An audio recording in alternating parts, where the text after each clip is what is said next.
What's up, people? Boys, Throne and Liberty back in podium. After the game's online gets doubled between 15 to 20 max peak players around the week at the globe, which kinda means like 100 and 120,000 weekly entries, I think. It can be even more with the console players. EGS offered us the new fresh server start in September 18 with the Hyperboost raids, new tier 3 gear and the new weapon orb in a game. Yes boys, Hyperboost will also start with the tier 3 gear and with the new class orb. What is the Hyperboost server? It's a new server with the quick level up, super easy way to get the gear, additional multiple ways to get the way more enchants, skill experience, trait unlock stones and everything what you will need to progress your character. You will get more dungeon recharge tokens every day than usual, and also from any activities you will get the token, special Hyperboost token, and with that token you can buy almost everything to Hyperboost special NPC merchant. It's kinda catch up server which gives you opportunity in short period of time to catch up progress on the live server. And as usually after 2 or 3 months of Hyperboost lives on, it's get merged with the live server and players from the Hyperboost server have the same progress as the players on the live server. So for who Hyperboost is good? It's the perfect opportunity for the new players. It's also amazing for all players like the people who left from the game on the tier 1 content or early tier 2 content. And also there is the one big moment which is kinda happening first time. And it's Hyperboost with the tier 3 gear. Let me explain. But before that, I want you guys ask you to hit the subscribe button. I have done a lot of Throne and Liberty hardcore guides with amazing builds and class reviews. Those videos you can check on my channel, but once the Hyperboost will start up, I will make the special Hyperboost server guides which will help you to progress even faster. Hit the subscribe button for don't miss that opportunity. Alright, let's go to the topic.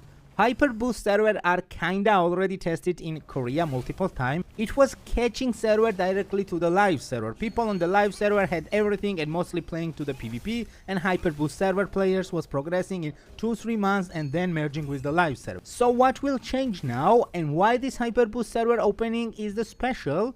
Because of the tier 3 gear. Tier 3 gear will be available on the Hyperboost server too. Situation is kinda like this. On the live server, you will have way less opportunity to get tier 3 gear than on the Hyperboost server. Basically, if you don't have so powerful character and have mid gear 1, you also have opportunity to create a new character on the Hyperboost server to get the tier 3 gear way faster than you could get it on the live server. You just kinda not lose anything, since on the Hyperboost you will get more dungeon tokens, which means you can do more dungeons around the week. Also you will get the Hyperboost coins a lot, and with them you can get extra gear enchants, skill enchants, trait unlock stones and everything what you will need.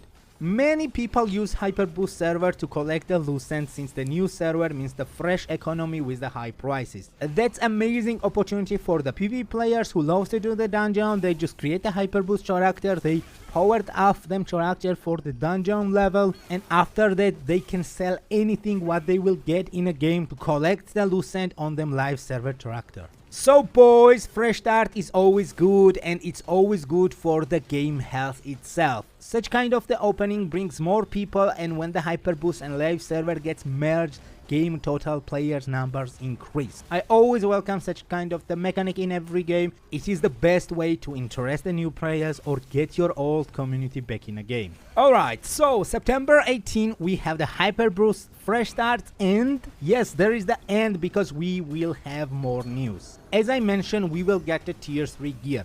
And we will get updated tier 1 bosses. So every tier 1 boss will get updated to the tier 3, and I think the whole tier 1 area can get reworked also. Oh boys, and NCSoft did not stop there, and finally we will have 24 vs 24 Battlegrounds. You can't believe it, right? But after like 2 years from the Throne and Liberty Korean release, and after 2 years of Battleground promises, we finally have the date, and it's September 18. Dungeon wise, 2 more tier 4 dungeons, and they will not drop tier 1 and tier 2 gear. They will drop only the new gear. And I just saved the juicy news for you at the end, and it's the orb. Boys, we will get the magical weapon orb in a game. And yes, it will be in September 18 too. Orb will be the magical DPS support type of the weapon with some shield and strategic movements on the supporting side, and we need to see what will be like a DPS side. I'm a Staff Dagger player and I really want to test the orb. So far, minimum 1 day early I will check orb on the Korea, and I will spend whole day to understand it's good before it comes to the global, and once we will get on the global I will drop the starter orb guidelines for the skill combinations, for the skill explaining, and for the starter gear. If you don't want to miss this opportunity to see the orb gameplay first and get some guides, follow my channel and hit the subscribe button. Also, I have already done tons of Throne and Liberty beginners guides which will help you good when the Hyperboost servers comes out, and for that time I will make the special Hyperboost guides for you. That's it for today, and as always, see you in the next video.